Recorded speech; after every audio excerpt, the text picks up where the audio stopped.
Our topic is terrorism and counterterrorism. A bit of housekeeping rules. So please mute your microphone and unmute when you want to speak. Check if the microphone is on before you speak. From experience, management of microphones has been a big issue for us. So please check your microphones. If not, everything you are discussing in the background, we all hear it.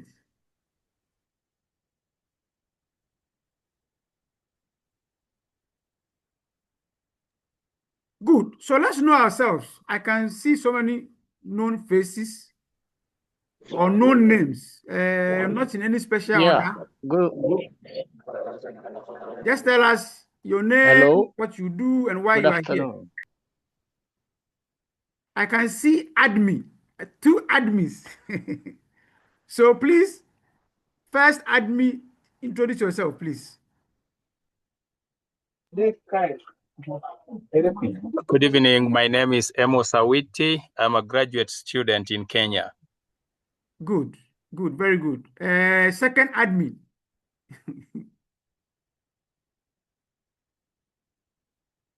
Good evening. My name is Amos Luiza. I'm from Tanzania, Safety and Security Coordinator of Aga Khan University. Excellent. Welcome, please. I can see Aliyu. Okay. Good day, all. My name is Ali Umar. I'm the Humanitarian Access, Safety and Security Coordinator for International Rescue Committee Nigeria Country Program. Good. Welcome, sir. I can see Amos. Amos. Yes, I've just introduced. Let me introduce myself again. My name is Amos. I'm from Tanzania, Safety and Security Coordinator of Aga Khan University. Good, good. Welcome, sir. I can see Hello. Bernard. Yeah, how are you? Good. I'm Joseph Panabom from Sierra Leone. I've just completed my BSc, but I'm a teacher. But I'm interested in this security work. That's why since they formed this group, I've been following throughout and I've been partaking. Yes, sir. Welcome, sir. Mr. Bernard, please introduce yourself. Yes, I said I'm from Sierra Leone. Okay, I can see Bernard Buama.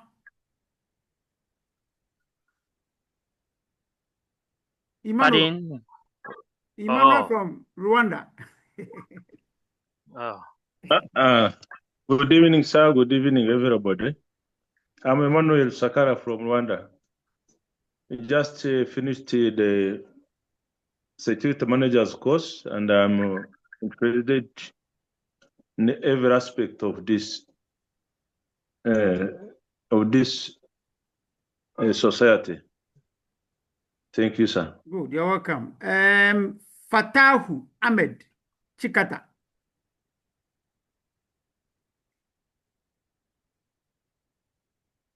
Fatahu, please introduce yourself.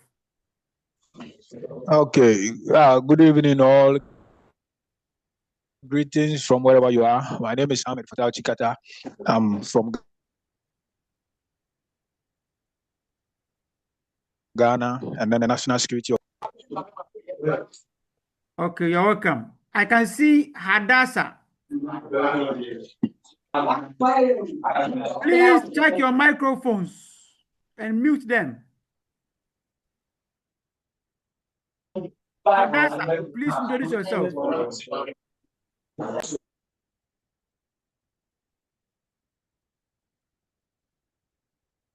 Okay, I can see Hack Eyes. Hack Eyes. I am Ham. Yes, go ahead. I'm a investigator in Kenya. Okay. I'm an investigator in Kenya. You're welcome, sir. Isaac. Isaac. Good evening, everyone. This is Kenya, and right now It is actually past 9. That's why I'm saying good night. Good night. So I'm Maisa Ochieng. I'm based in Kenya and a researcher with the CTCOIN in matters related to counterterrorism. Thank you. You're welcome, sir. John Gichohi. Mr. John.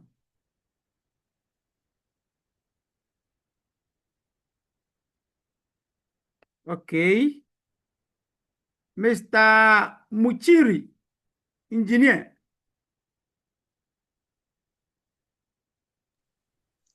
Good evening. My name is Muchiri Engineer, retired. Just retired some 3 months ago.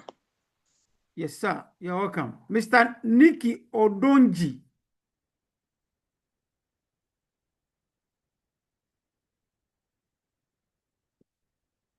Okay.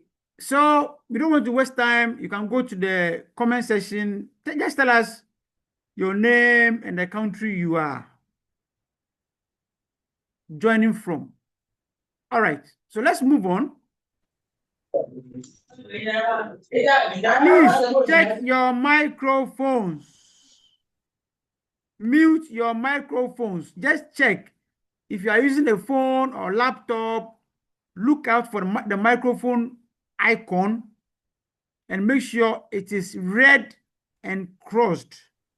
Okay? When you want to speak, click on it. The red will go away and you can speak. But for now, just mute your microphone. Make sure it is red and it is crossed. Okay, so our topic is terrorism and counterterrorism. So let's move on. A bit of introduction. This is the African Security and Leadership Education Foundation. As I said earlier, our focus is security education, security advocacy, and security research. We have a partner organization. One of them is the Asset Protection Academy. They do more of corporate security training and safety, okay? They also do research in security management, industrial security, consulting. And then they also support people who are writing the ASIS certifications, as you can see on your screens. This is the man behind the African Security and Leadership Education Foundation. He is the same person you are hearing his voice this evening. These are few of his certificates, okay? He is a PhD guy. He has MBA in finance. He is a certified protection professional. He's a certified trainer. And he's done some safety program in OSHA. These are some of his books. Okay, and this is one of the books which is yet to be launched, hopefully in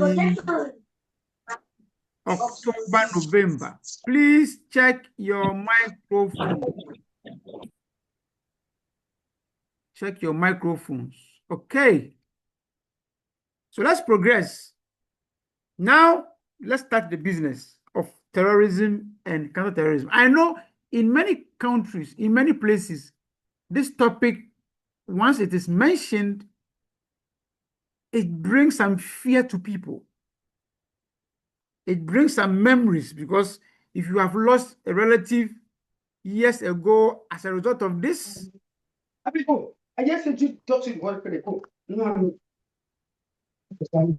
check your microphones. Mr. Jude, check your microphone.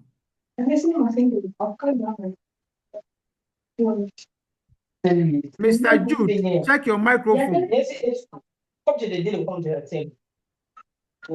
Yes. Mr. Jude. All right. Thank you very much. So this topic, depending on where you are, the experience you have had, either yourself, a family member, once it is mentioned, you go back to history and try to connect dots. Okay? This evening, we are going to try to break this down. I am not an expert. I am here as a student, just like you. The difference is that, like the church and the average Christian, if the pastor is always reading the Bible, it's likely he will understand the Bible better than the average Christian. So this evening, I'm the pastor, and you are the congregant or the Christian. I don't know everything. We are here to learn from each other. Okay, now somebody says that terrorism just don't happen. It is created. Can somebody share his experience and relate to this? Why he agree or disagree? Terrorism just don't happen. It is created. Can one or two people share their experience, their understanding, why they agree or disagree? Is anybody available? Anybody ready to share their thoughts? Either agree or not, and why? Good evening, everybody. My thoughts on this is that if you look at the causative factors of terrorism, sometimes it's out of long-born grievances that then lead to resentment and ultimately translates at a violent level where terrorism is heavily manifest. So yes, terrorism just don't happen, it's created. Good. I love that. Good. Mr. Liu, go ahead. Okay. I'm also of the opinion that, yes, it is created because if you look at how it is being conducted, it is something intentional. It is something that they do it with a purpose. So it is created, not just happen like that, based on the intention of the people that are carrying out the act. Thank you very much. Anybody else? Anybody who agrees or disagrees? Yes, I also agree that terrorism don't just happen. It is created because it involves a process. Processing that there must be some level of radicalization. There must be some level of preparation on the instruments or weapons to be used. At the same time, there must be a place to be targeted. And as a result, I also agree, terrorism is created. Thank you. Back to you. Good. Final one. Any final perspective? Yes, sir, I'm here. Okay, Emmanuel. Emmanuel. Yeah, it's yes or no. Good evening, sir. Wait. Emmanuel first. Sorry, Emmanuel. Yes, sir. It's yes or no. It's yes because it's a reaction. It's no because in Africa, I think we can call it other wordings other than terrorism. We can say movements, we can say revolutionaries, we can say many aspects. But if the reactions is beyond the expectation, it's where they call it terrorism. Maybe they call it terrorism because they want to influence others not to allow the grievances of the population, or they hide why this was created. But most in Africa, terrorism is influenced by foreigners. But otherwise, internal movements against the government's grievances are there. Okay. Can it be a terrorism because it's extremism beyond people's expectation or else? That's my reaction, sir. Good. Thank you very much. Somebody else wanted to come up. Is that the last point?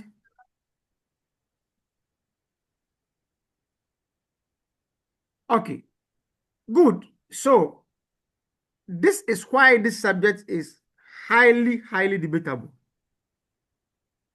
highly complex, and it is looked at from several perspectives based on what you believe in, what you agree, what you don't agree, your religion, your beliefs, your concept, your principles.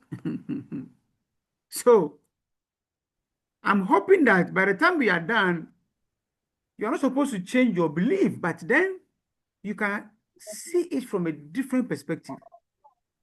The flags you are seeing on the screen are some flags or symbols of some terrorist organizations. Now, I want to just mention that some of these groups have been more or less named as terrorist groups.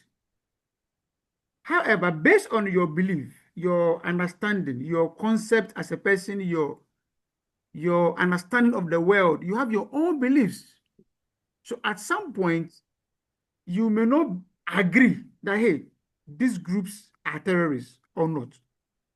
And that is fine. That is accepted. That is what makes this subject very, very complicated. So as you heard, some people believe that terrorism is created and some don't believe. I'm hoping that by the time we are done, you agree or disagree. Now, let's move on. So why are we doing this? We want to explore the historical roots and evolution of terrorism. We want to also examine the changing motivations, tactics, and actors as far as acts of terrorism is concerned. We want to analyze counterterrorism approaches, both past and present. And then we want to derive lessons. Yes, lessons and recommendations as to what we should do. Because whether you like it or not, no country is insulated from this phenomenon of terrorism. No country. And I know you know all the powerful countries that have experienced this phenomenon. Some of them were handled well, some were not. So it means no country, no institution can say that for us, we are 100% sure we will never be attacked. We will never experience any incident of terrorism. Now, there are several people, organizations that have several perspectives as far as this subject is concerned. This terrorism is happening, it is ongoing, and it's affecting hundreds of countries almost every year. Almost every year. And when you check the global terrorism index, the figures don't change too much. So I'll urge you or I'll encourage you after this lecture, just Google Global Terrorism Index. It comes out every year. And if you check the trend, there isn't so much of improvement as to reduction of incident of terrorism. This issue is important because of the impact it has on economies. It undermines governance. It fuels a cycle of violence. It's hard to stop. It's like a cancer. Okay? So for me and you, if you're able to understand this well, it will help in advising roles. Depending on whatever you do as a person, you can advise, you can counsel people, you can explain to people. Okay? Good. Now, if you want to know what terrorism is, it's very difficult. Why? Because there is no universal one definition for this phenomenon. So many institutions, so many countries have their own definitions, and this is what the UN, how the UN defines it. Okay? Please check your microphones. The UN defines it as a criminal act intended or calculated to provoke a state of terror in the general public for political purposes. This was 1994 UN definition of terrorism. The question is, has it been accepted by all countries? I don't think so. Because very soon, you will see a selected few countries and how they define terrorism. So the UN says it's a criminal act calculated to provoke a state of terror in the general public. And it's always for political purposes. So this definition highlights what? Violence, political motive, and psychological impacts. Now, let's see some definitions from other countries. Okay, this is the US, and interestingly, definitions are drawn from their laws. So the US says it involves violent act or dangerous to human life, and that violates the US law, okay, and will become criminal if committed in the US. Anything that is supposed to intimidate, coerce a civilian population, influence government policy by intimidation, affect government by mass distraction, assassination, kidnapping. It occurs primarily within the US jurisdiction. So, as far as they are concerned, they have domestic terrorism and international terrorism. So they look at it from both what can happen in the US and what can happen outside. Now let's go to the UK. They say that action involves what? Serious violence against person, serious damage to property, endangers life, creates serious risk to health and safety of the public, or seriously disrupt electronic system. So they have added the electronic part. The use or threat designed to influence government or intimidate the public. It is made for the purpose of advancing political, religious, racial, or ideological cause. Very interesting. Now let's go to the French. They are saying acts is defined as certain serious offenses. It could be attacks on life, kidnapping, distraction, hijacking, when committed intentionally in connection with what? An individual, a collective undertaking aimed at seriously disrupting public order through intimidation or terror. Let's go to China. China says anything that creates social panic, endanger public security, infringe on personal or property rights, or coerce state organs and international organizations. They are carried out by violence, distraction, intimidation, or other means with the aim of realizing political, ideological, or religious objectives. Let's go to Russia, finally. Russia says terrorism is the ideology of violence and the practice of influencing decision-making by public authorities, local government, or international organizations through intimidation of the population and or other forms of unlawful violence. Now, let's bring all together. The US focused on what? Violence to life, aiming to coerce civilians or government. The UK stresses serious violence or damage, plus intent to advance political or ideological causes.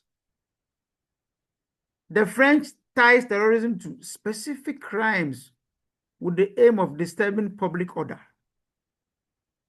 The Chinese emphasizes social panic, public security, and coercion of the state. And then finally, the Russians define terrorism in ideological terms: violence to influence government or population. Now, the question is, what is common among all these definitions?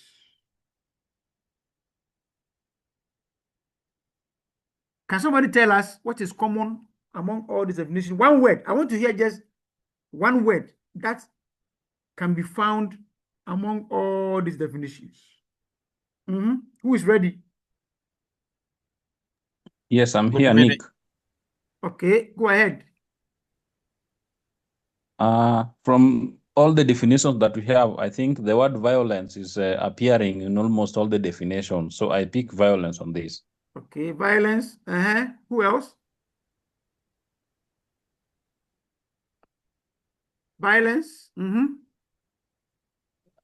I think there's a causing panic to the public order. Causing panic. Apparent. Yes. Okay. What else? Okay, let's progress. Good. So I highlighted these words. The US one, I highlighted government. In the UK, I highlighted political. In France, I highlighted public order. In China, I highlighted state. And in Russia, I highlighted government. So in addition to what my two brothers said, what we can add is that acts of terrorism is done with the government in mind. It is a fight against individuals or groups against a government.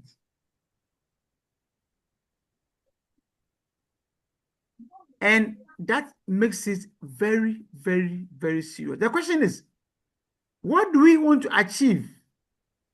What do we want the public to see government after an act of terrorism has been initiated or has occurred?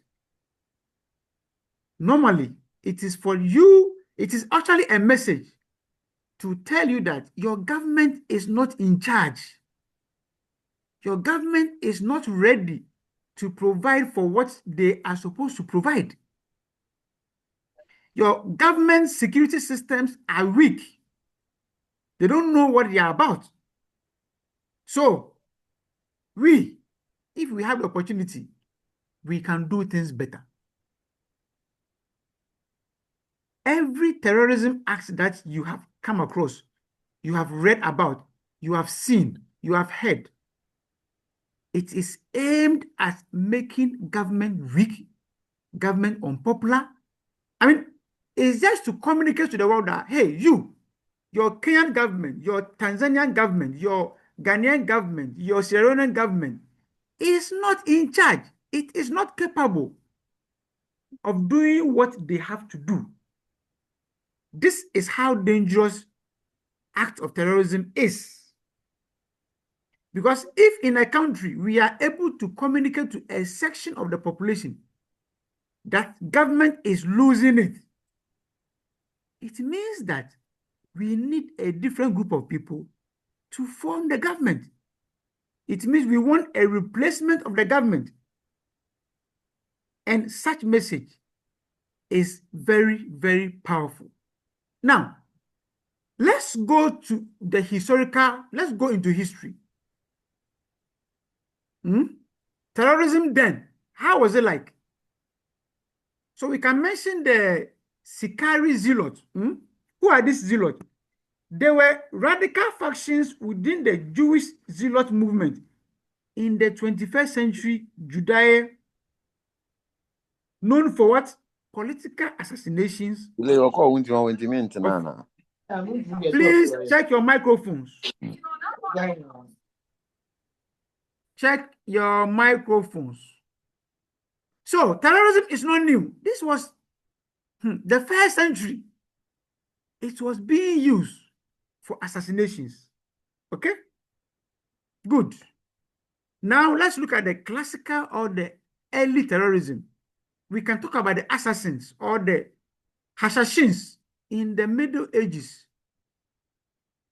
These were Nazari Islamite sects in the Middle Ages. Yes, these guys were targeting political leaders, caliphs, rulers in the 11th and the 13th century Persia or Syria. So the act of terrorism was used even in the Middle Ages. So it is not new. How it is done is what is new. And as we progress, as we come back to today, you can now draw the differences. So in so many years ago, now if you study the French Revolution, terrorism was used. It was actually institutionalized by the state to consolidate its power. This is the 1719, I mean, so many years ago. So terrorism is not new. What is new is how it is done. In the French Revolution, it was institutionalized. The country, the state then was using it to rain terror, to put fear into people, to let people become submissive. Okay?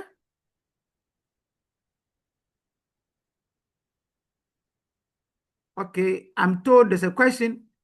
How do we differentiate between insurgents and terrorism if both are aimed at making government unpopular? Good. If you look at insurgents, one of the tactics they use is terrorism. Insurgents come up with the aim of overthrowing the central government. Okay? One of the tactics they use is terrorism. This can be the basic differences between the two. So insurgents wants to overthrow a central government. One of the tactics they use is terrorism, assassinations, kidnapping. Good. Let's move on. Now let's come to 20th century terrorism. And most of us in Africa can relate to this. If you go to Algeria, you can talk about the anti-colonial movements, the FLN in Algeria, or the Mau Mau in Kenya. All these groups, and I'm happy there are Kenyans here this evening. They all use guerrilla terror tactics against the colonial powers. And you know what they did? It is often framed in the context of liberation struggles, liberation movement. So it is the tactics they used. The Kenyan Mau Mau, they use it. The FLN in Algeria, they use it. These guys were fighting against the white colonialists. You can talk about the left-wing anarchist groups, the Red Brigade in Italy, the Bidel Menov group in Germany. All of these guys used terrorist tactics to push Marxist revolutions. Then we can talk about the nationalist separatist movement, like the IRA in Northern Ireland. These guys fought the government. You can talk about the ETA or the Basque Country. They fought independence through prolonged campaigns with the use of terrorist tactics. So terrorism is not new. What is new is how it is done. Now you can speak about state-sponsored terrorism. During the Cold War, it was used in several ways, where the whites were sponsoring specific people, regional actors, as proxy tools to arm insurgents. They are sponsoring assassinations and using covert operations to destabilize rivals. You know the Cold War. State-sponsored terrorism. So Chinese can be so many miles away, but they are sponsoring a group in Kenya, Ghana, Togo, Burkina, Sierra Leone, Tanzania, Malawi. They are sponsoring them to fight the state. Now, if you come to modern terrorism, you can talk about religious terrorism. So the 20th century saw a shift from secular to now religious motivated. And one of my lecturers told me that if you want to live with anybody in peace, there are two things you should not talk about: tribe and religion. So anything that is tied to religion or tribalism, it is very difficult to fight it. So terrorism that is linked to religion is very difficult. If you read about the Al-Qaeda, these guys, they've spread almost throughout the world. Transnational jihadism. And as you know, the deadliest terrorist act in the world now, the 9/11, it was masterminded by Al-Qaeda. You can talk about ISIS that declared a caliphate. They use brutal violence, media savvy recruitment. You can talk about Boko Haram and Al-Shabaab that target African states, schools, and civilians to impose extremist ideology. Finally, you can talk about the anti-Balaka factions in Central African Republic. Interestingly, this was a Christian militia group involving reprisal attacks because they saw that it has always been Islam, Islam, Islam. Why can't we also come together as Christians? So these are just few terrorism groups that are exploiting religion. And like I said, it is very, very, very dangerous because I know as far as religion is concerned, many of us don't understand. We just follow it. We just listen to what our imams will say, what our pastors will say. So anytime anything is used around religion, it becomes very, very, very difficult. And it is being used. Now we can look at technological enablers where terrorism is being used, is being perpetrated through the internet or technology. So now, through the internet, we can easily radicalize. There are so many apps that are being used for recruitment, for planning. Some of them are being used for propaganda purposes, sophisticated videos, online magazines like the Inspire or the Dabib. Cryptocurrency is now being used to bypass terrorist financing. Very, very complicated. Okay, so the internet is now enabling terrorism. So if you look at the assassins, as we saw, the Sicari, as we saw, you see, now we are using technology. That makes this phenomenon even more dangerous. Now, this issue has become globalized. It has gone beyond borders of countries. It is now networked. There's a network of systems. It's now transnational, through funding, through fighters, and through ideology that moves across borders. So now it's very easy. You can be in your country and you are radicalizing somebody so many miles away. Now, we have people who you hardly suspect are terrorism-linked organizations. All they do is they provide the money or they provide safe havens. This is what makes terrorism very difficult to fight.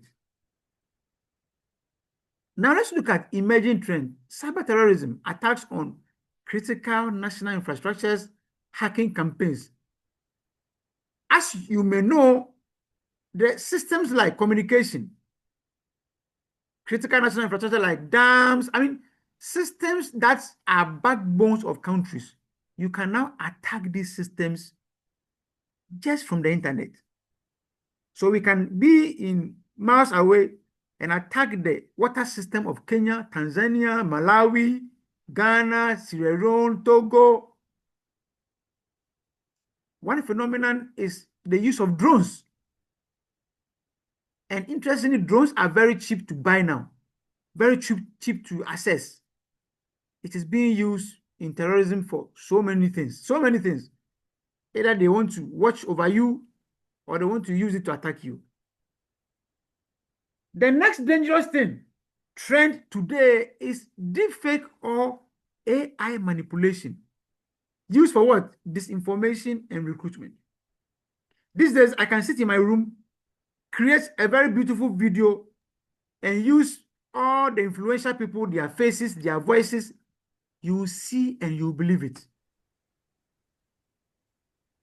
That is where we have gotten to now.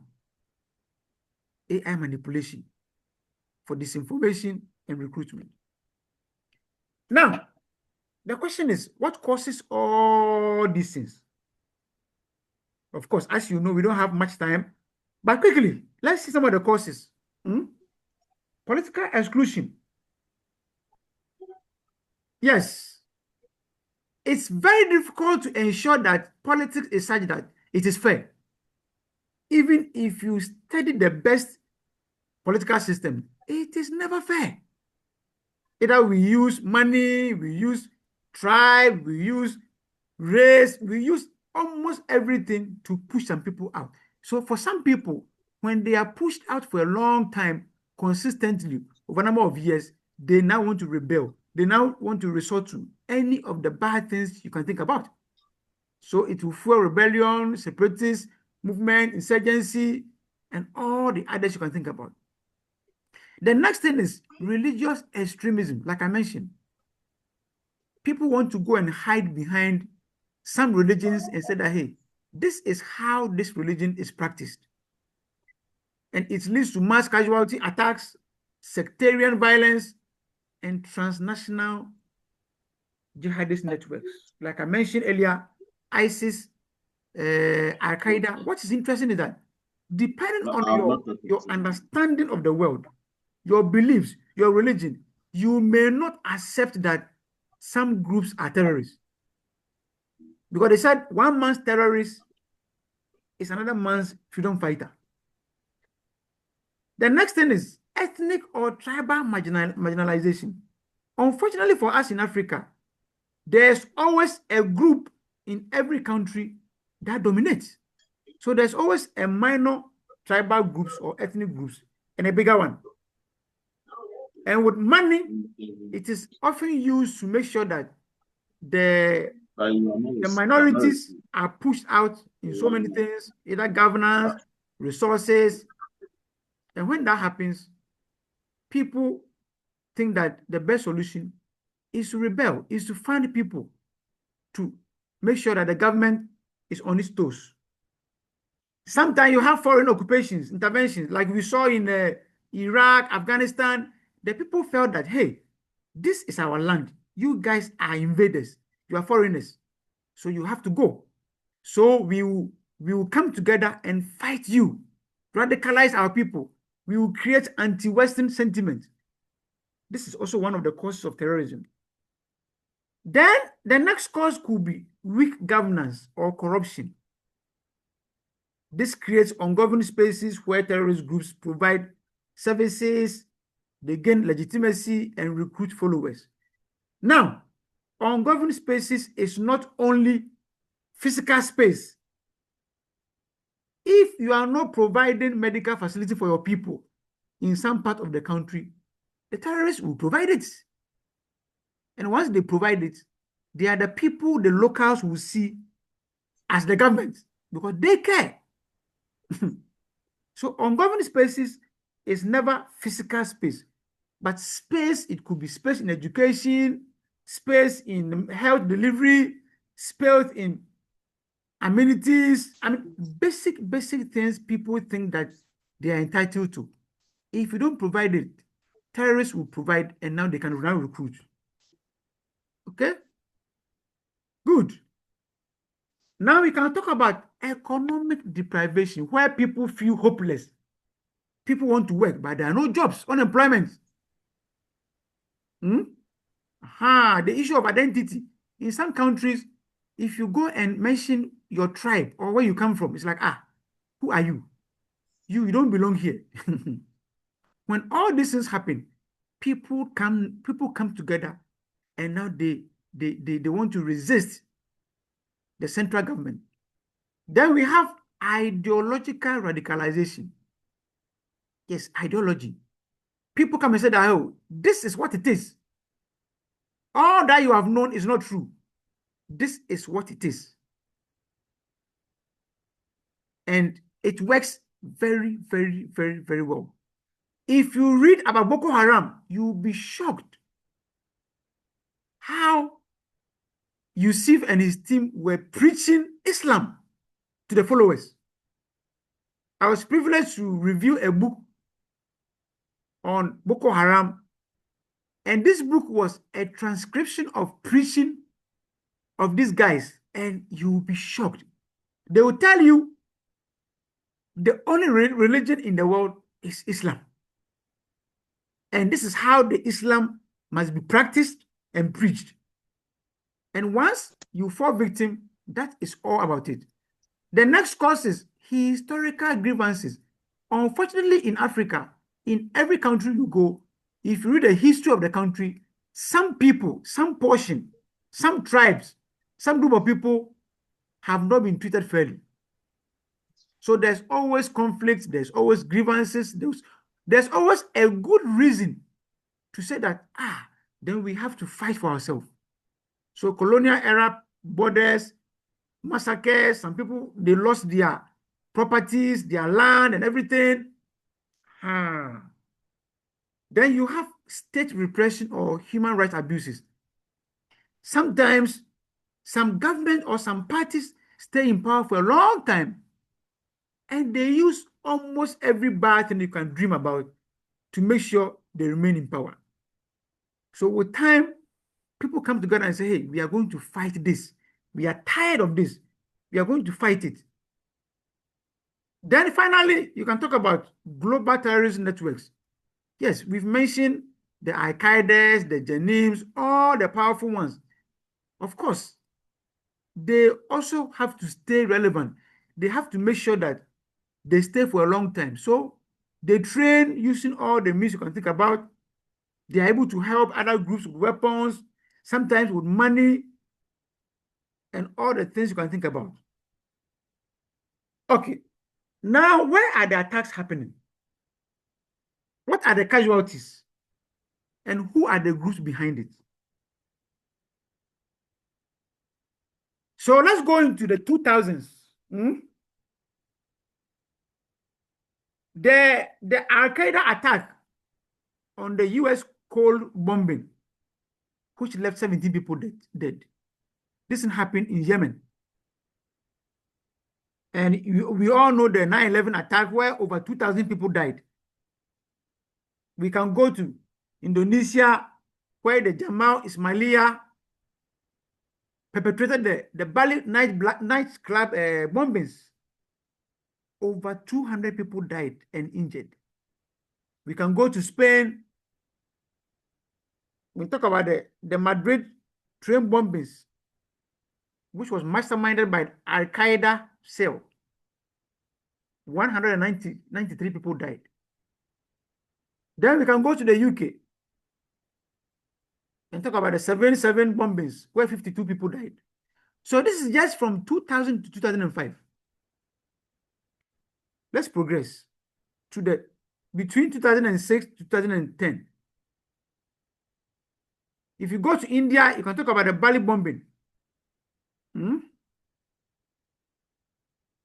where over 200 people died and they were injured. Somebody said the cause and effect mostly are caused by colonization influences that still controls most of leadership and economies of third world countries, likely in Africa, Asia, and Arab countries. Good. I like that. So between 2016 and 2010, you can talk about if you go to Iraq, the Yazidi bombings where over 500 to 800 people died. You can go to the India, the Mumbai attack on 26th November, 166 people died. If you go back to Iraq, the Iraq church siege, which was masterminded by ISIS, 58 people died. Now let's come to 2011 to 2015. If you go to Norway, this was done by one single person. And 77 people died. One single person. He went into, I think, a camp. People who were camping in some park or forest. And he was able to kill 77 people. If you come to Nigeria, Boko Haram, the kind of attacks where 85 people died. If you go to Kenya, the Westgate Mall, over 67 people died and they were injured. This was Al-Shabaab business. If you go to Pakistan, you can talk about the Peshawar school massacre of 149 people. If you go to France, you talk about the Paris bombing, 130 people died. Now, let's look at 2016 to 2020. Again, in Iraq, the Karada bombing, where 320 people died. In Somalia, the Mogadishu truck bombing, over 500 people died.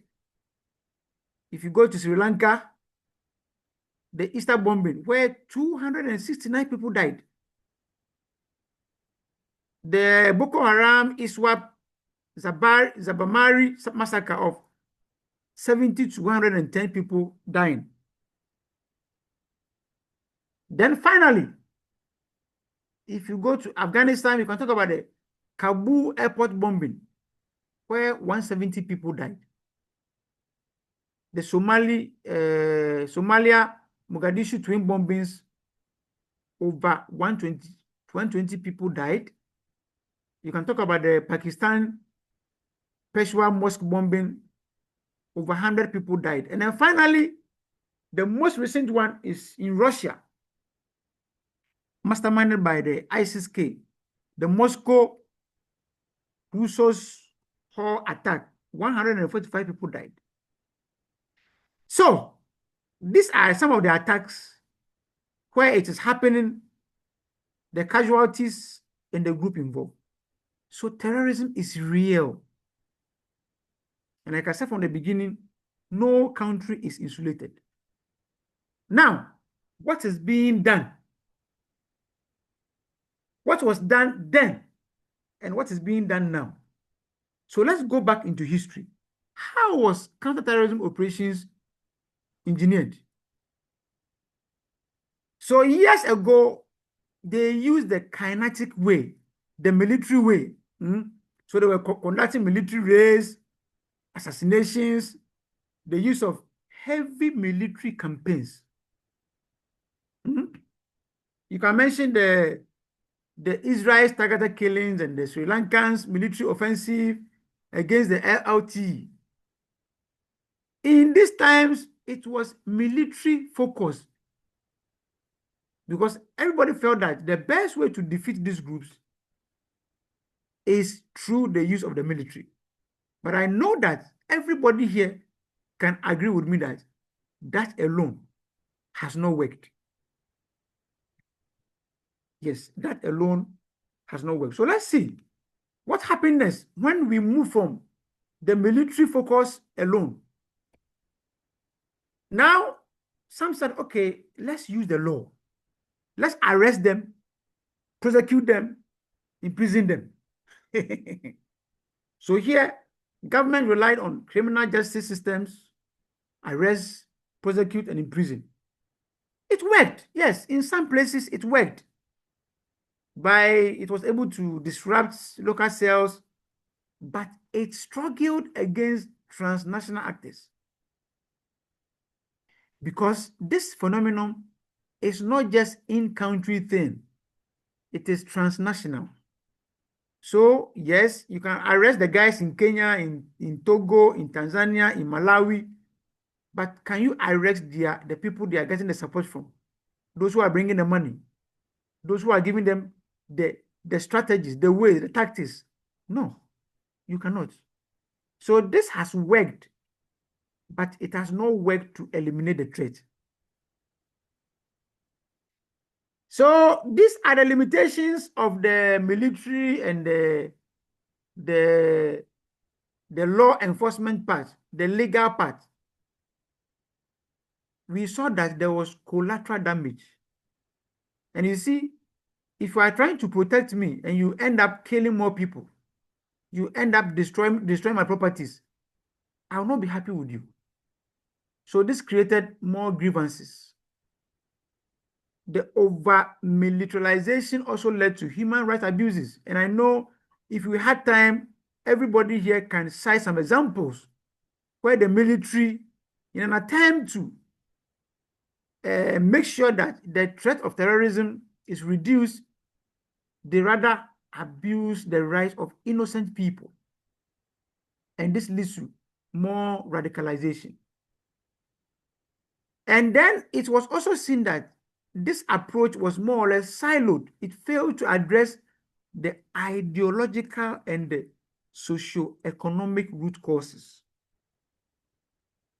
So what was done? Now they said, okay, let's go for the whole government approach, where we integrate defense, intelligence, policing, judiciary, and financial intelligence unit. So here we are looking at every other unit that in a typical country work for the security of the country, because each of them, if there's a better strategy that will define the roles of all these agencies, we can work at things better. Because what will you achieve if you are using the military to attack these guys when you have not looked at their sources of finance, when you have not looked at their sources of recruitment, when you have not looked at how they organize their intelligence, when basic policing is not working? So this is the whole government approach. And here we can mention the UK strategy, which focuses on pursuing these guys, preventing terrorism, protecting the people, and preparing for what can happen. So you see, if this is a whole government approach, it means so many people will be doing so many things, all aimed at fighting the threat of terrorism. Then we can also look at the whole of society approach. So here you are looking at community policing. You are even going beyond the recognized state institutions. You are now looking at community policing, how you can bring the community together to understand this and be able to report what they see. You are looking at de-radicalization programs, where this time you are identifying people you know have been radicalized, and you take them through a program to reverse the radicalization. You want to identify the youth and engage them. Find out what are their issues, what are their concerns, what can be done. Then you want to go online, since we are now using the online platforms to spread some of these narratives, some of these campaigns. You want to go there and find out what is there and what can be put out there to change some of these narratives through what is called counter messaging.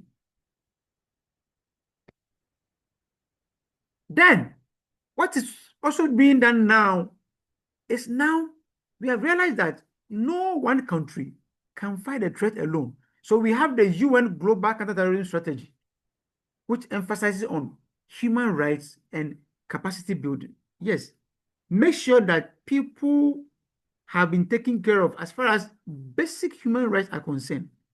Make sure you are building capacity of everybody, the military, the police, the immigration, intelligence agencies, institutions.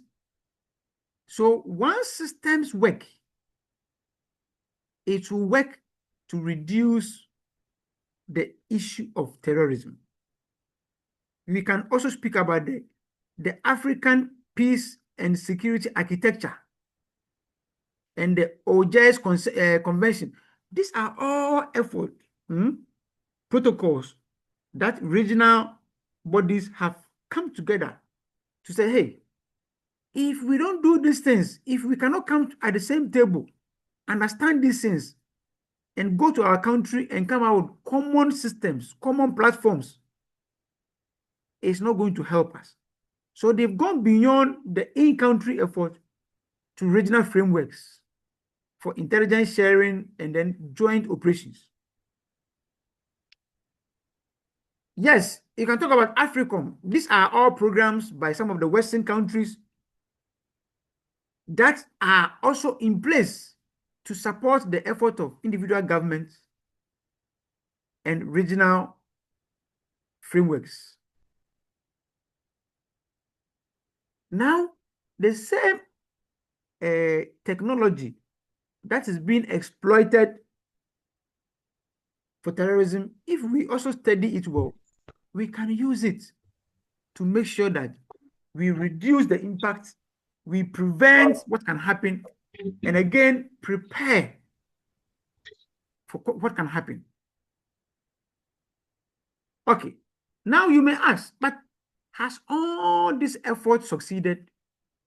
Yes, if you want to look at the sources in counter-terrorism, one country that comes in mind is Sri Lanka. Sri Lanka was able to use the military to a large extent to defeat the LTTE. Yes, maybe as we speak, the semblance of it still re-emerging, coming up, but we know if you want to study the country that was able to use the kinetic way, the military way to defeat terrorism, one of the countries you can mention is Sri Lanka.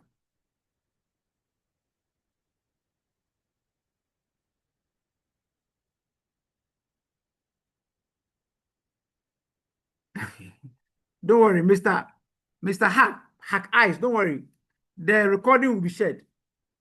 Then we can look at the effort by Global Coalition versus ISIS. We know the American coalition in both Iraq and Afghanistan, to a large extent, it worked to reduce territorial control from the size of Britain to 0. Yes, it worked to a large extent. But if you want to look at where it has not worked, one good example is Afghanistan. We know the US was in Afghanistan for so many years, but they could not defeat the Taliban. Then another example is what is happening in the Sahel region. We know there have been several operations, the Barkhane by the French, the MNJTF by which supported by the UU. This is a AU mission, but supported by the UU. Yes, it has not worked to really defeat terrorism in the Sahel region. Okay? Good. So, what can we do going forward? If you are an expert to advise your country, if you are a consultant to advise your country, what will you say they do? One of them is to look at the root causes. Let's focus on the root causes. Are we governing well? Do we have job for the youth? Do we have education for the youth? Is education accessible? Are we addressing the issue of climate adaptation? Because climate change has so many security triggers. Are we looking at all that? Because some of these things, once they fester, once they work, it makes recruitment of these terrorist groups very, very, very easy. So we have to look at the root causes and not the symptoms. The next thing is we should look at adaptive strategies we should prepare for all the other forms that are coming up. The issue of biosecurity threats like COVID, the use of AI-driven propaganda. I always ask myself, how many of the African countries are training the youth on the use of AI? Have we been able to change our syllabus in schools to make AI as basic as 1+1, such that we don't see it as something hanging in the air? Are we able to break down this hybrid warfare with the use of drones, with the use of all the new things we can think about? We have to look at it. I think it's one area countries should look at it. Make sure that they build capacity, both civilian institutions and security institutions. The next thing we can look at going into the future is international cooperation. This threat cannot be eliminated by one country, one institution. So we have to share intelligence, joint training, harmonization of legal frameworks, like we saw. So many countries are defining terrorism in a different way. And once you do that, you know the impact? You are forced to change the way you fight it. So an event can happen in the US and they will say, no, this is not a terrorist act. But the same event can happen in East Africa, West Africa, North Africa, and we'll call it a terrorist threat. So how are we harmonizing international frameworks and cooperation? The next thing we can also look at is human rights protection. In so many countries, in an attempt to fight terrorism, we rather fuel it because our actions lead to human rights violations. So we fuel grievances, and this leads to further radicalization.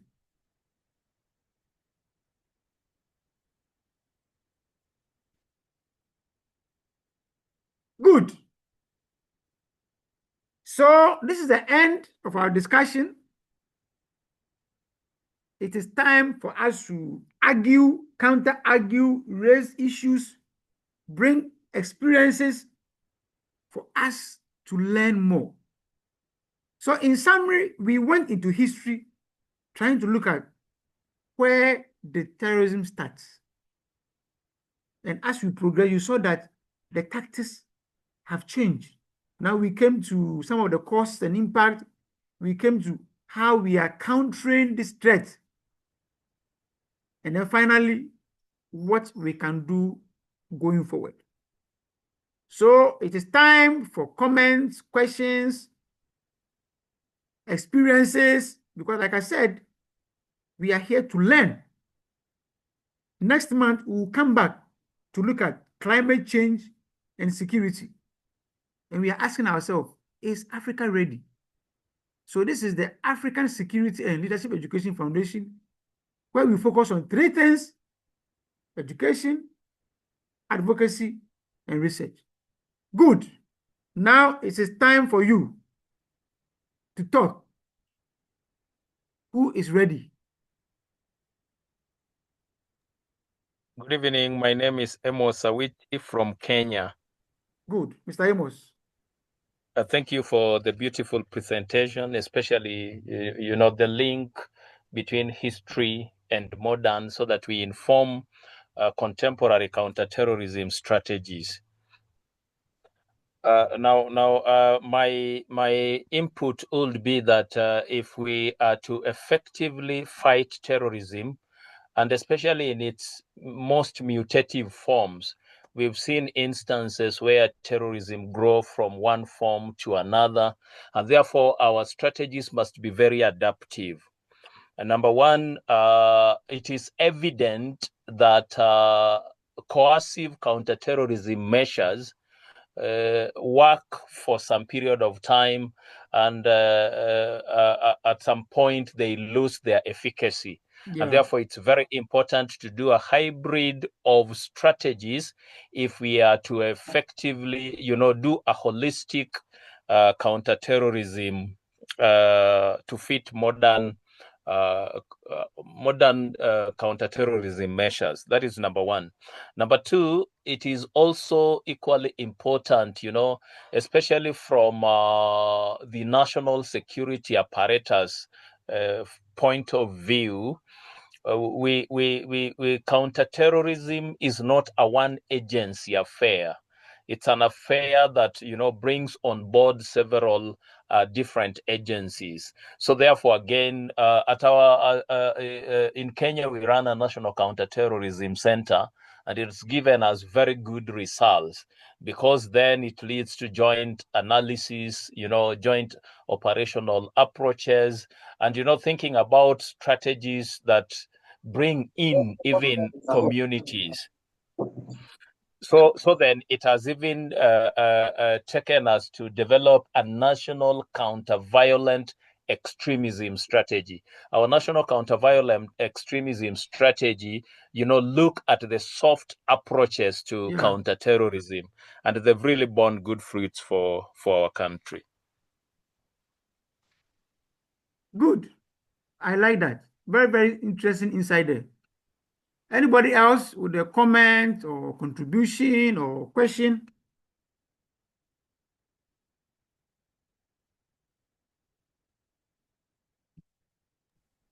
I can see Mr. Liu. Your hand is up. Go ahead.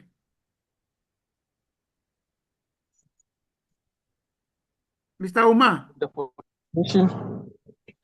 Yes, thank you so much for the wonderful presentation. You have done justice to this topic. Just part of my contribution, just similar to what the immediate, what just somebody said now. It's, if you look at terrorism is so very complex, and then the approach also should be like very much multi-sectoral, multi-dimensional. Another example, just as he highlighted in their own area, I know here in Nigeria, more especially the northeastern part of Nigeria, where we have the Boko Haram as a violent group, they are tagged as a terrorist. There is what we call Borno model approach to this counterterrorism. Also, the model, in specific areas, they have specific approach. It shouldn't be like one size that fits all. So the Borno model approach of countering terrorism is also like multidimensional and then multisectoral, that involve for example, forming the civilian joint task force. The civilian joint task force, like a local vigilante that are from the local community that work together with the security forces to provide more intelligence and then support the military in the fight against the insurgency. At the same time, the model also adopt community engagement, where the community people need to just to buy the hearts and minds of the community people to understand the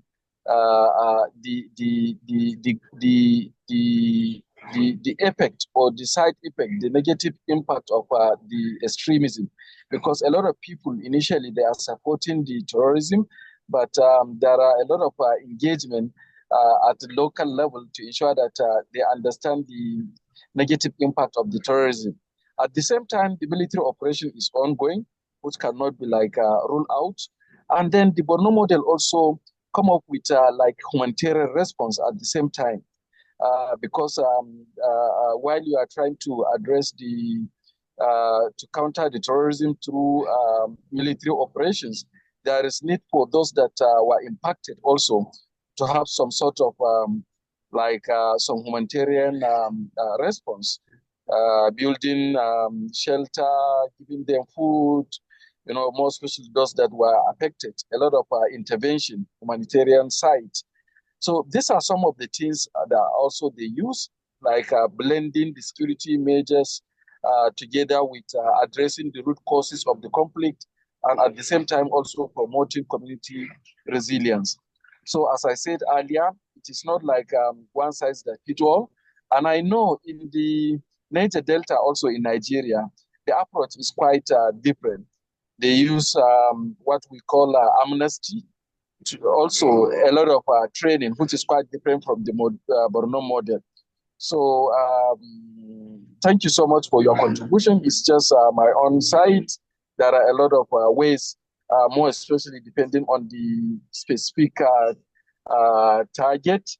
That is the specific terrorists, and then their own mission and intention, the actors, and then how we can counter them. Thank you. Thank you very much. Thank you very much. Good. Anybody else with a comment or question?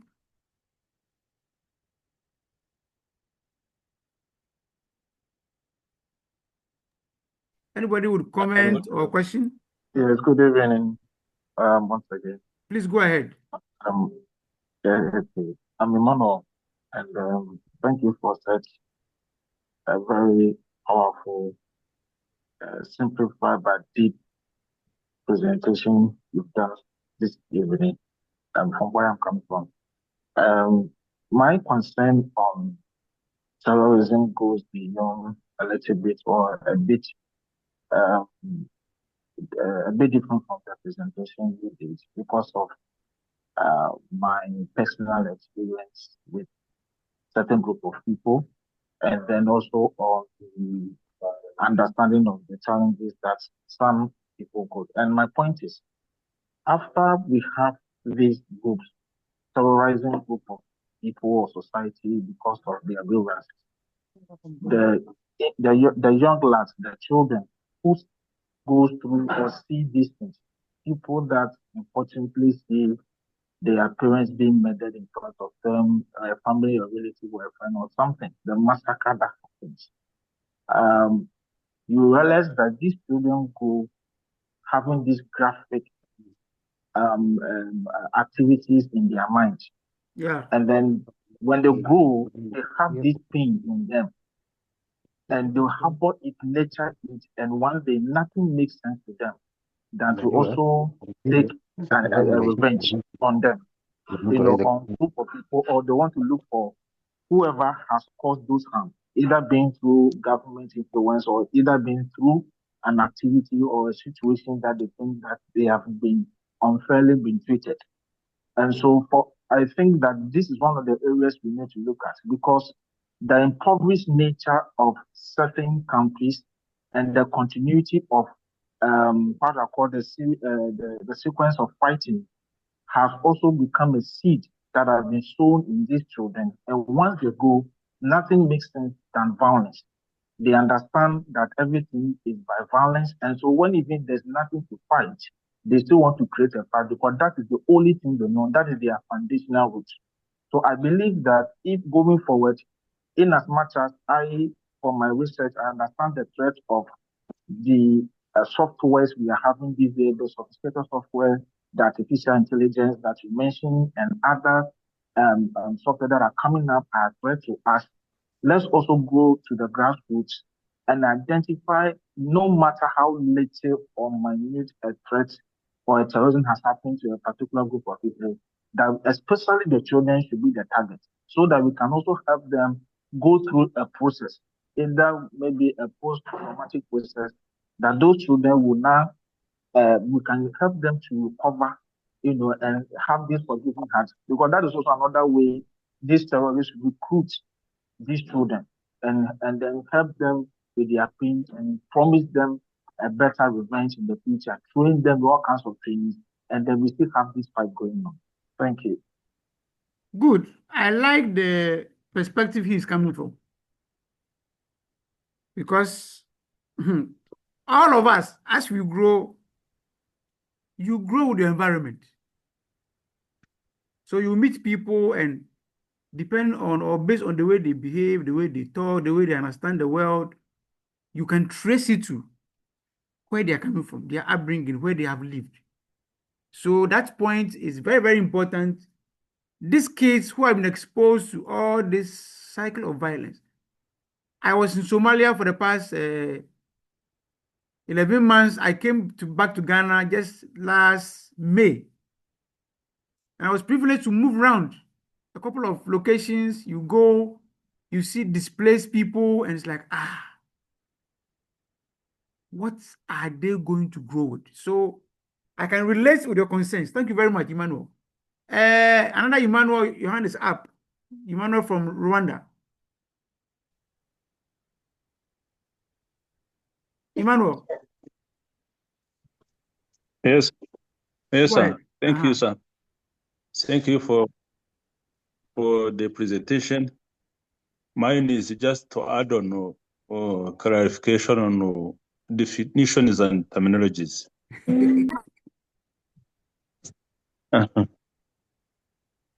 I was lucky to be in Sudan, in Central Africa, and in Mozambique. Good. And I was lucky to have heard about the Boko Haram discussions during our education under the our senior command courses in 2014. I think researchers need to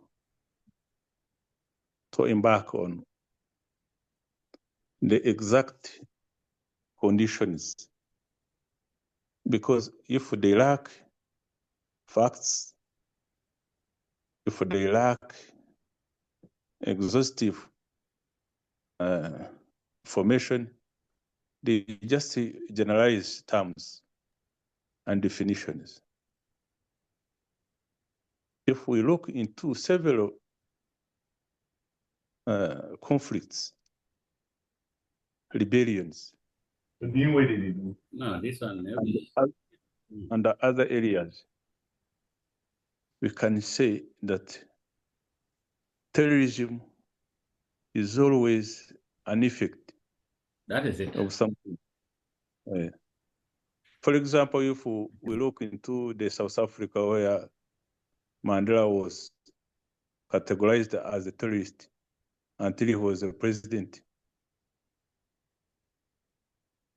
But was it a terrorist or a movement or a liberation or a rebellion? And if we are researchers and we are Africans who knows exactly what is going on in many areas, we need to come up with a conclusion about our conditions, because these conflicts are mainly caused by external factors, mainly colonialism, that are influencing our divide and rule.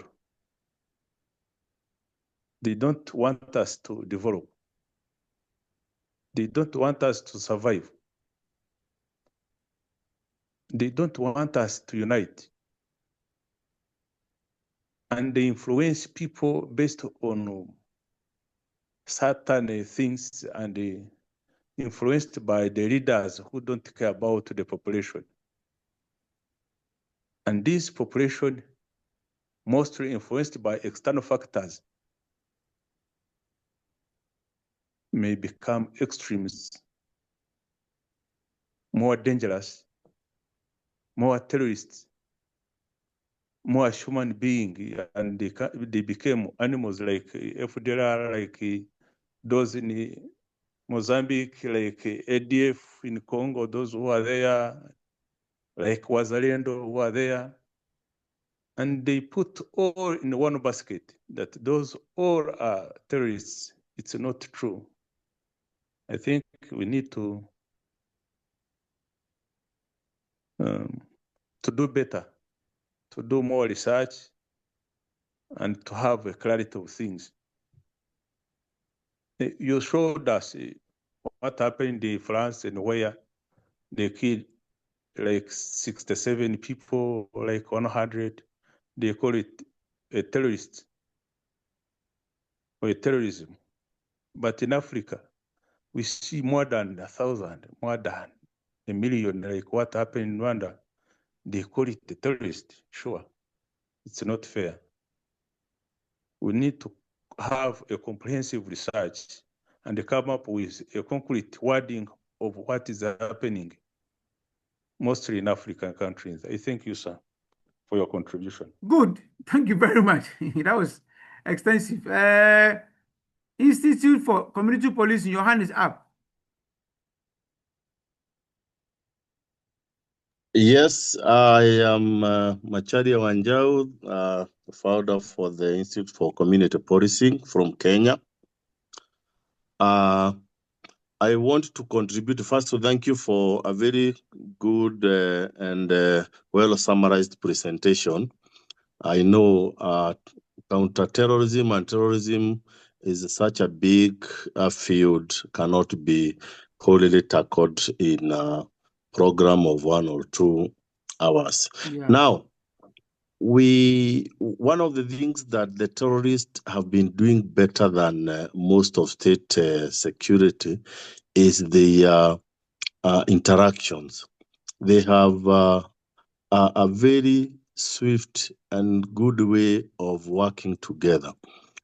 Terrorists operating probably in Uganda would get their supplies from Kenya, and once they are done in Kenya, they are able to move and be assisted in Mozambique. They can be able to travel all the way from West Africa to Central Africa and get somebody to fund them. And that is why they have, it is easy for terrorists to communicate, to transfer anything, document individuals, and to be able to know what is going on here and there. Unfortunately, governments and their agencies are very bureaucratic. If you want to get a few details from a sister country, maybe Kenya and Mozambique, and Kenya, it is such a tedious affair that national government security organs will take a lot of time to just determine if an individual is a threat or not. And I think that is an area that needs to be looked upon by agencies. One of the areas how especially our country was able to be assisted, because Kenya is a success story on fighting with terrorism, is having agencies and people trained together so that they can network, like we are networking here. You can imagine if you have trainings that involve people from all these countries that are having this kind of a problem, and you train together for 3 weeks, you get to see each other, you get to break the barriers and make it easier that you can have somebody in the border who happens to have a receipt from a certain country, a motel, and you can be able to talk to somebody without going all the way through the Ministry of Foreign Affairs and all those state protocols. I think that is an area that, well, we know probably it is the high-level national security organs may have those channels, but we need to beat these criminals at their games. And we want to thank you for this interaction, even if it is virtual. It's a praise that you can be able to share and be able to air, but it is an area that we needed to work. Finally, here in Kenya, one of the approach that is taken to deal with this issue is to understand that fighting terrorism is not just for the security agencies. It is for everybody. a multi-agency approach. It is not just a matter of for the internal security. It is also for the military, for the customs, for the immigrations. And these people get to train together and they be able to work as a team, and there is a way that they integrate so that they are able to share information.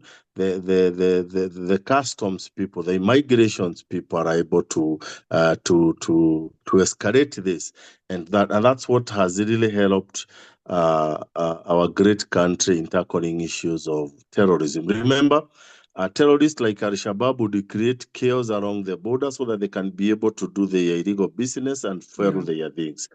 And if the migrations or the customs are not aware of what you are doing as a security organ, then they will not understand why you have to stop the illegal trade, the charcoal trade, the poaching. Like the poaching, for a long time used to be an area that terrorists used to finance the activities. But when you bring in the regions, the KWS, and that is an area that our country, Kenya, has been able to take advantage of multi-agency. We need to have a multi-country approach in a way, breaking these barriers and avoid and going across, not following a lot of protocols and a lot of diplomatic approaches to communicate. And I think that would be a great way. Thank you for bringing us virtually here.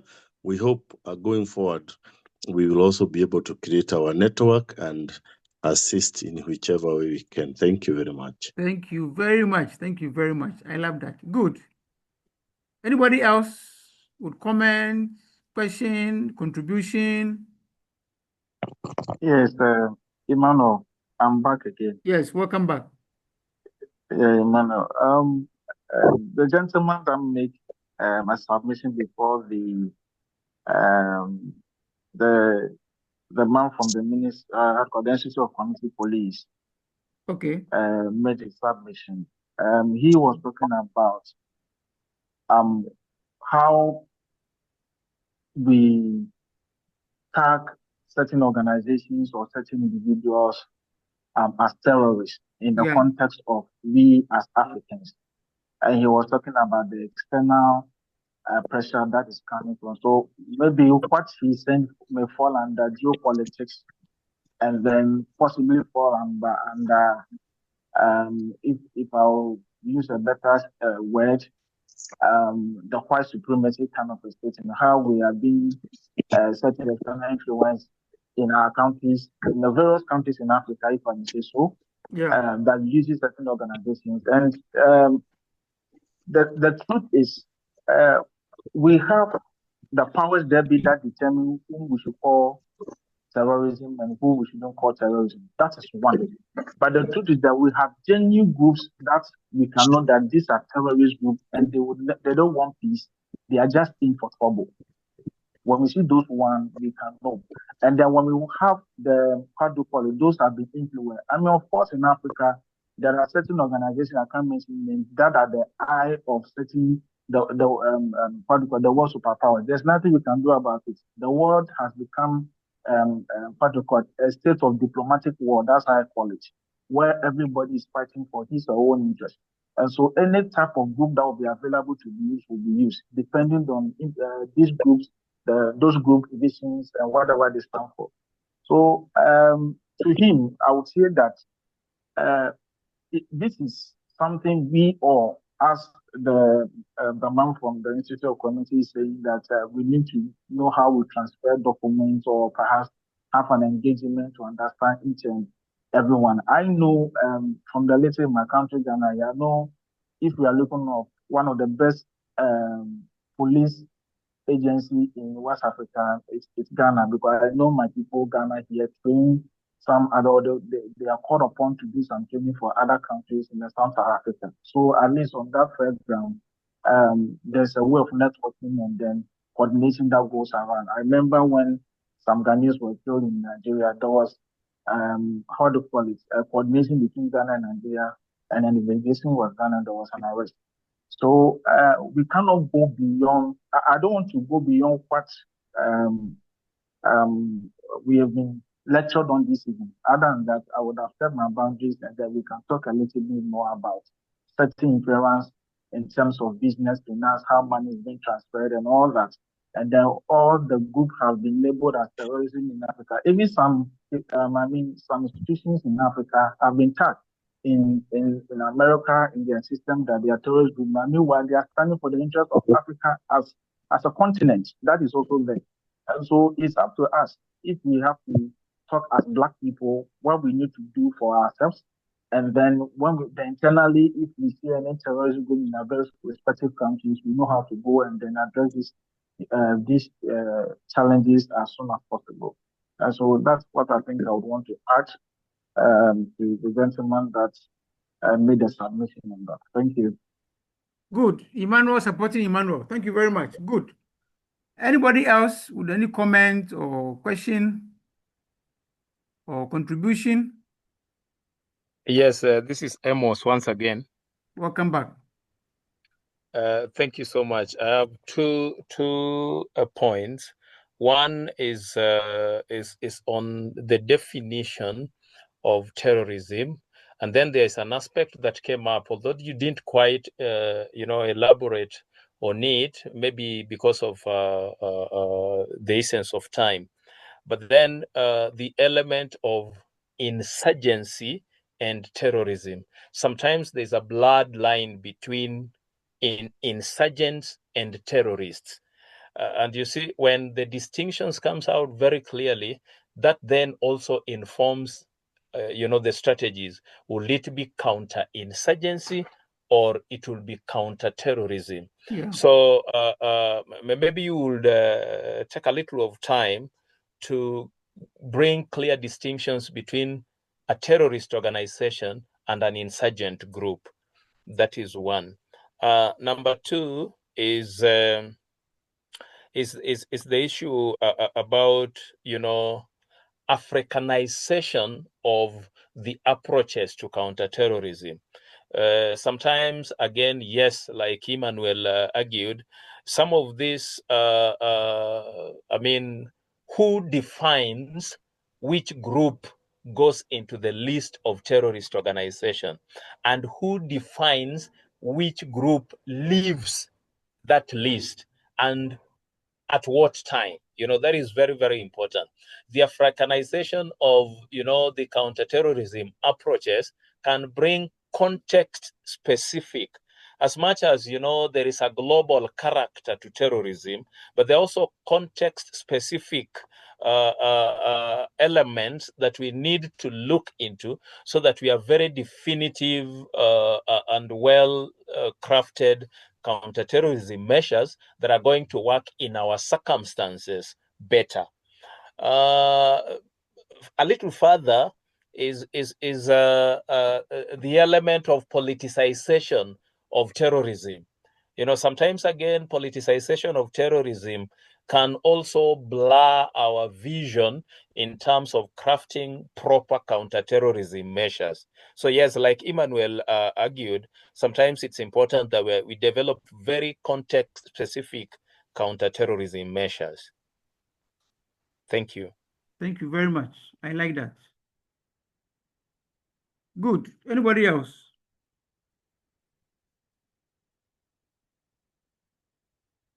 Anybody else with comments, clarifications, contribution?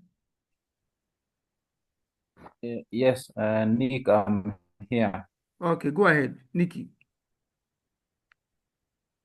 Thank you very much. I didn't get a chance to introduce myself, but that one has gone with time. I just want to respond to the question raised about the insurgency and terrorism. Yeah. To my opinion, I think insurgency in its definition is like a protracted political or military struggle. It's a non-state. It's orchestrated by non-state actors against an established authority. and by extension to them, they have a very clear, a clear role.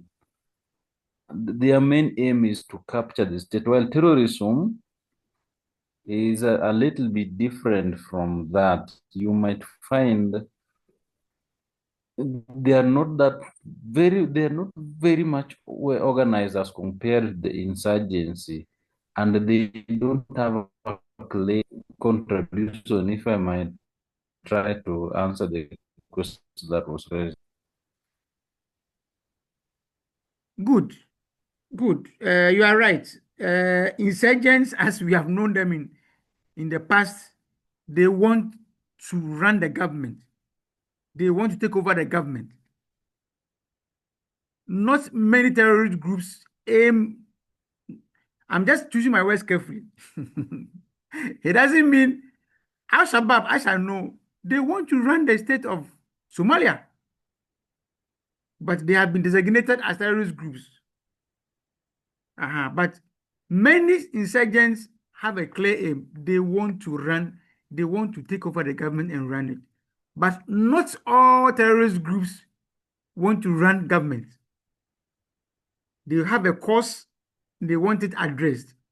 So it's also one of the ways you can use to, like I said, what is interesting about this subject is because of the different definitions,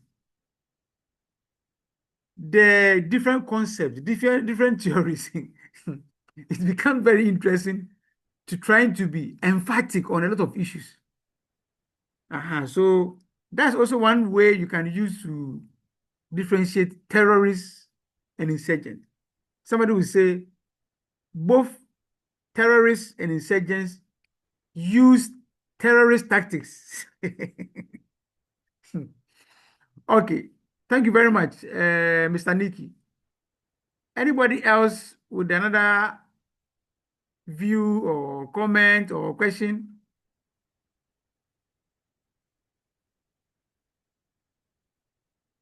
Okay, I think we have all learned something. Next month on the 12th, we'll be talking about climate change and security. We are still on security. You know, what is interesting about security is that many people feel they understand it or they know it, but their doing is always not the same.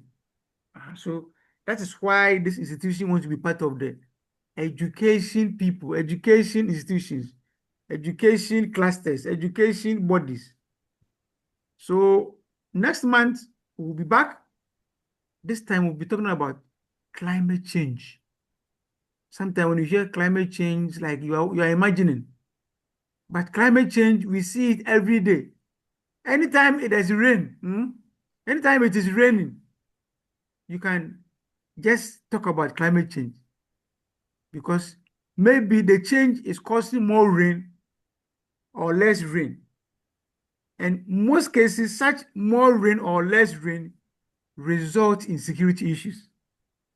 So on behalf of my team, we thank you very much for all those who made time to attend. I know our brothers in East Africa is late there. But they still made time to be here. So thank you for coming. I wish you well. I'm going to share the recording in the next 1 hour in our WhatsApp page. So I have posted the YouTube channel. If you go there, all our training and discussions are always posted there. I wish you well. If you want us to keep talking, just send a WhatsApp to the number on your screen and we can keep talking. Thank you very much and enjoy the rest of the weekend.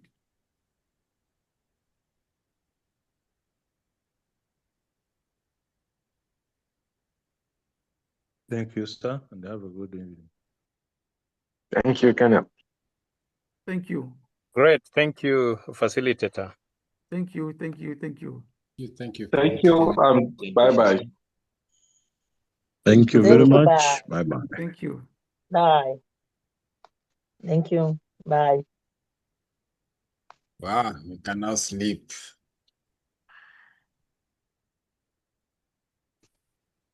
Thank you, sir. Have a good night. Thank you. Enjoy the night.